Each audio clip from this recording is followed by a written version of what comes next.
Je m'appelle Alexis Dejoux, j'ai 43 ans, je suis ingénieur de formation. Je suis arrivé dans le territoire il y a 2-3 ans de ça, après une première partie de vie professionnelle, 15 ans de carrière dans la tech, autour d'un métier de la 3D, la scannerisation 3D. Aujourd'hui, je fais complètement autre chose, mais je suis quand même de loin cet ancien métier. Et puis je vois qu'il se passe des choses absolument extraordinaires. Il y a des nouvelles technologies qui se développent, il y a des nouveaux outils, des nouveaux logiciels, des nouvelles approches qui permettent vraiment d'enrichir ce métier-là. Et je me dis, j'ai envie d'y revenir. Donc j'ai envie de créer une entreprise ici pour faire ce métier-là. Quand je parle de scannerisation 3D, là, le projet, c'est créer une entreprise qui va valoriser le contenu 3D numérisé. Donc qui va partir de l'existant, une personne ou un lieu ou un objet. On va faire un moulage numérique ou une photo en relief, voilà, si ça peut vous aider à visualiser. De cet existant, on va avoir cet univers 3D, cet objet 3D, ce modèle, et puis on va faire des choses intéressantes avec. Il faut que je vous donne des exemples, parce que sinon c'est beaucoup trop vaporeux. Donc j'ai réfléchi à des choses qui sont un petit peu parlantes. Alors la première chose, la plus simple, en fait, c'est de partir, par exemple, d'un lieu un peu difficile d'accès, ou difficile d'accès à cette échelle. On peut numériser un morceau de territoire, on peut numériser un bout de ville, on peut numériser un morceau de la communauté de communes du pays de Saint-Éloi. On peut numériser un puits de mine, on en a quelques-uns dans le coin, qui ne sont pas forcément faciles d'accès tous les jours.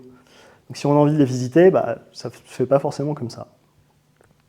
On va aller faire un relevé, faire une numérisation. On va créer ce modèle 3D.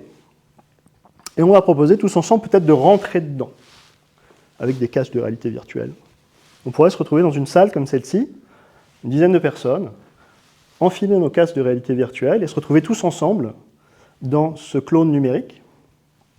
Et on va pouvoir se déplacer, on va pouvoir visiter, on va pouvoir accéder à de nouvelles pièces, ou on va pouvoir simplement observer une partie de notre territoire, une partie de notre usine, à petite échelle. On va être des géants et on va discuter. Tiens, je n'avais pas vu les choses comme ça. On est en train de réfléchir à, de l'aménagement routier. Voilà, on change de perspective.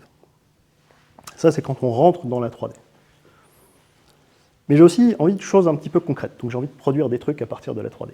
Donc 2 exemples à partir de ça. Vous avez un industriel qui a un parc de machines sur lesquelles il y a des pièces fonctionnelles, des pièces d'usure. Et les pièces détachées ne se font plus, parce que ça fait 15 ans, c'est des machines qui marchent très bien, mais elles ont 15 ans. Et il y a un bac de condensation en plastique. Ou pensez à ce que vous avez à la maison. En général, ce qui pète sur votre électroménager, ce n'est pas la courroie, ce n'est pas le moteur. C'est un petit bidule sur la porte là, de votre micro-ondes ou de votre machine à laver. Et puis ça coûte 50 balles chez le fabricant.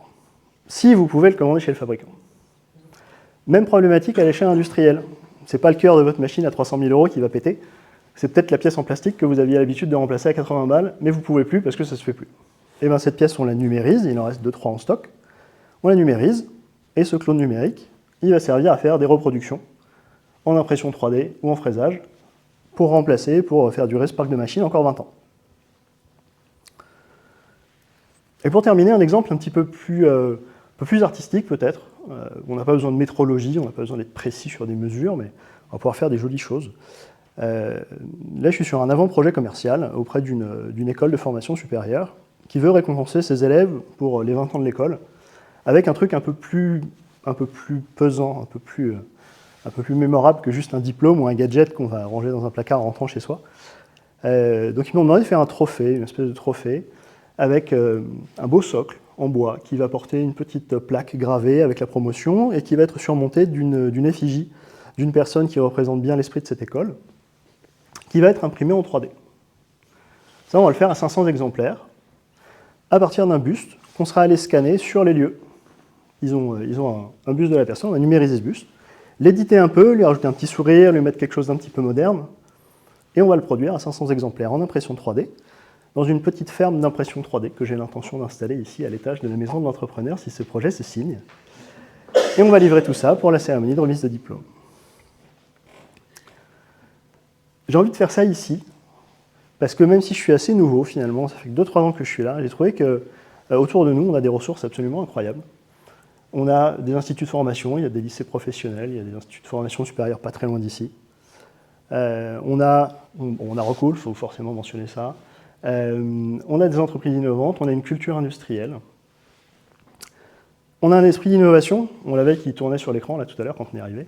Mais on a aussi un réseau de Fab Labs absolument incroyable. Dans un rayon de 30 km autour d'ici, vous avez des Fab Labs partout, c'est fou. Vous avez du bois, vous avez des scieries, vous avez énormément de ressources pour faire ce genre de choses.